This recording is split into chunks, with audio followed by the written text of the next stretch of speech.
Continuamos en Cara a Cara platicando sobre Chapala, los problemas de Chapala con el licenciado José Antonio Pérez.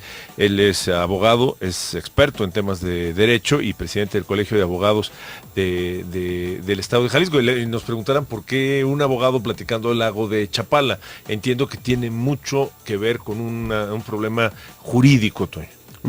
Efectivamente, Pablo, respetable auditorio, quienes nos adentramos en el estudio de las leyes, de las normas que regulan toda actividad humana, sabemos que el efecto y el problema de Chapala, los políticos demagógicamente lo manejaban erróneamente, y que el problema real y la solución real de Chapala era simplemente la aplicación de la ley, porque la ley es la que determina la distribución de las aguas, el uso de las aguas. La ley determina que no se viertan residuos contaminantes a la cuenca que alimenta el lago de Chapala, pero sobre todo una situación, Pablo y respetable auditorio. En lo personal, en el 2001 me tocó asesorar a la Comisión Estatal de Agua, en ese tiempo bajo la administración del ingeniero Enrique Dau Flores y de el hoy gerente Tito Lugo Arias, que me extraña su cambio de postura de ser unos defensores del lago. Ahora los veo muy tibios, muy apáticos, como que si algo sucedió o algo los hizo cambiar. Y en esa ocasión, con el apoyo del ingeniero Dau, tu servidor, respetable auditorio, estuvimos hasta en el Archivo General de la Nación, porque esto se remonta a aspectos jurídicos tales como que el Distrito Federal empezó a tomar agua del Alto Lerma para el consumo del Distrito Federal. Ahí viene lo que nos ocupa, lo que nos interesa.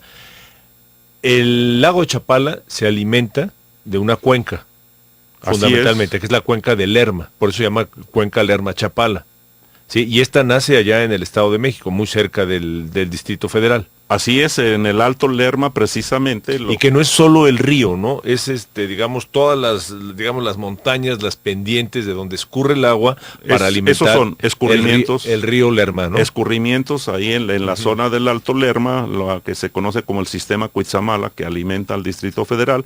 Pero aquí lo jurídico, Pablo, es que desde aquel entonces, 1951, hubo acuerdos suscritos ante la presencia del presidente de la República, que eran obligatorios, donde el Distrito Federal se obligaba, a cambio de usar agua del Alto Lerma, a tratarla y reciclarla, cosa que nunca se cumplió. Esto yo lo vi en los archivos de la Nación, donde me doy cuenta que el problema de Chapala, lejos del aspecto técnico con el que se disculpan nuestras autoridades estatales y federales, no es tal.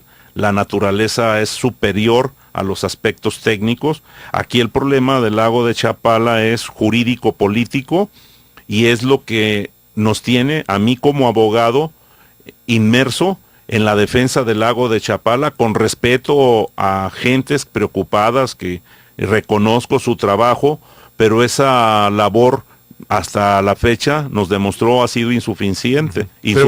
¿Por qué, Toño? O sea, no es muy lógico que si viene el agua desde el Alto Lerma, en una gran cuenca con mucho escurrimiento, y más en épocas de lluvias que escuchamos ahora que está lloviendo tanto, decimos, pues qué maravilla, no va a tener problemas el lago de Chapala. No, el problema es que esto no se da así. Naturalmente así sería, Pablo. Ajá. El problema es que en todo el curso de la cuenca Lerma-Chapala, cruza el Estado de México, parte de Querétaro, Guanajuato, Michoacán, y finalmente llega a Jalisco. Se dieron casos donde, creo yo, y con la complicidad del gobernador del Estado de Jalisco en la administración pasada, se aceptó renunciar a aportaciones de agua a Chapala. O sea, ¿se quedan con el agua en el camino? Con justificación jurídica, en unos malos acuerdos del gobernador de Jalisco. O sea, pero sí se queda a través de presas, porque según una lista que yo tengo son varias las presas que hay a lo largo de Tultepec, Solís, Peñuelas, de la Yuriria. Miren, respetable auditorio, Pablo, la naturaleza ha tenido ciclos de tanta abundancia que Chapala era incapaz de contener todo el escurrimiento de este sistema. Esta lista me la diste tú, me hiciste el favor de enviármela, y habla de varias presas. Una, Alzate en el Estado de México, Ramírez en el Estado de México, Favela en el Estado de México, Tepetitlán en el Estado de México, Tepuxtepec en Michoacán, y después las demás están en Guanajuato, que son Solís, Yuriria, Allende, La Purísima, Peñuelitas y una más en Ocampo, y esto es lo que son las presas que están en la cuenca. Esos son las presas, pero a raíz de la administración de Vicente Fox, cometimos los ciudadanos la ingenuidad. Cuando era presidente Vicente Fox, nos pone como secretario de Agricultura a un terrateniente del Bajío, Javier Usabiaga. El rey del ajo. El rey del ajo famoso.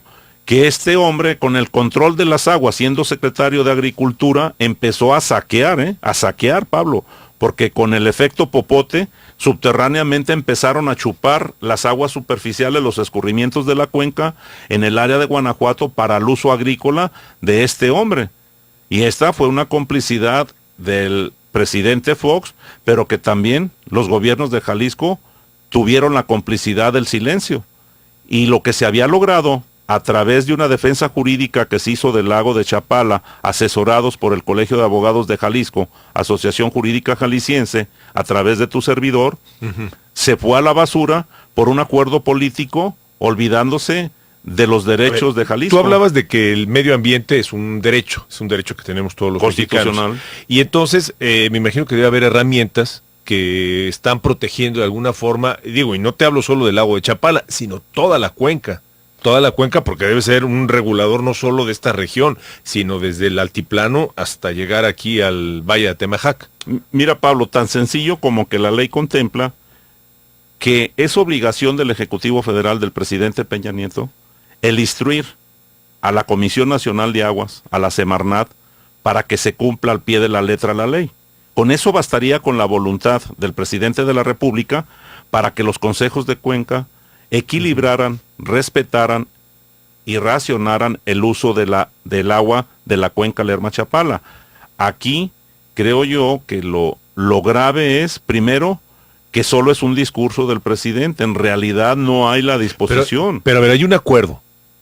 Si hay un acuerdo de distribución, es el famoso acuerdo del Consejo de Cuencas, que creo yo el más trascendente es el 2001. ¿En qué año se firmó este acuerdo? En el 2001, el que todavía nos rige, que se ha modificado inclusive. ¿Es un acuerdo firmado por quiénes? En este acuerdo comparecen en representación del Ejecutivo Federal el presidente de la Comisión Nacional de Aguas, comparecen los gobernadores de los estados que conforman la cuenca. Que son estos: el Estado de México, el Estado de Michoacán, el Estado de Guanajuato, mira, yo tengo Querétaro y Jalisco. Inclusive se conformaron grupos de seguimiento y evaluación donde representantes de todos los estados formaron parte, y esto nos llevó a involucrar inclusive a Jalisco, y eso es lo que a mí me llama la atención, que nuestro actual gerente, director de la Comisión Estatal de Aguas, Tito Lugo Arias, siendo tan aguerrido, siendo tan responsable, defendiendo lo que correspondía a Chapala y a Jalisco, a hoy esté alarmado, preocupado, sin hacer nada, solo habla. ¿Qué considera este acuerdo? O sea, ¿considera un mínimo de agua para Chapala, el que Chapala tenga un nivel mínimo, el que se respete que el agua llegue, que corra cierta cantidad de agua a través de la cuenca desde el Estado de México? ¿Qué contempla? Mira, Toño, este acuerdo irracional y hasta cierto punto ilegal, porque es contrario al sentido común y al espíritu de la ley, que la ley tiene una base: equidad. Aquí no hubo equidad, porque en este acuerdo, donde se distribuyen las cuotas de agua para todos los estados que conforman la cuenca Lerma-Chapala, se les olvidó, y nuestras autoridades en Jalisco no defendieron el derecho que significa, hay una máxima jurídica que dice: primero en tiempo, primero en derecho. El ecosistema solo lo conformaban el Alto Lerma y el lago de Chapala. El lago de Chapala era el único usuario de la cuenca Lerma-Chapala. Yo estoy de acuerdo. Había que distribuir, había que compartir, como mexicanos había que compartir, pero siempre prevaleciendo el derecho del usuario primario. Y aquí no, Jalisco acepta que se repartan a criterios políticos, a conveniencias. Ya desde ese acuerdo ya no está pareja la forma de repartir el agua de la cuenca. Por supuesto que no, porque Jalisco se conforma con que no nos dejaran morir. Fue la defensa que hizo Jalisco: déjenme el 25% de capacidad del lago. O sea, la cuarta parte. La cuarta parte, Pablo, eso fue lo que aceptó el gobierno de Jalisco. Esto es irresponsable y esto es lo que los ciudadanos debemos de entender, conocer y O preocuparnos. sea que mientras no baje de la cuarta parte, ¿no hay problema? No hay problema para los demás, porque se dieron casos, Pablo, ha habido ciclos donde han estado a punto de reventar las presas que tú mencionaste, porque son tan irresponsables y es tanta la voracidad de los agricultores, de los industriales de las zonas que utilizan la cuenca del Lerma, que no obstante el peligro del desbordamiento de sus presas, estaban más del 100% y Chapala con su 25%. Solo bajo este criterio político y absurdo, por no decirlo estúpido, solo un milagro de la naturaleza salvaría a Chapala. Pero como la vida, el desarrollo del pueblo de Jalisco no puede quedar a esa utopía de un milagro, debe de aplicarse la ley, Pablo. Y en esta ley debe de imperar el principio jurídico. Pero no existe esa ley. Sí existe. Toño. O sea, existe este acuerdo, me dices. Vamos a platicar de esto después de una pausa, ¿te parece? ¿Dónde estamos? ¿Hay acuerdo? ¿Hay decreto? ¿Hay ley? ¿Qué hay? ¿Con qué contamos? Todo hay en el papel. En la realidad nada. Cara a cara, regresamos.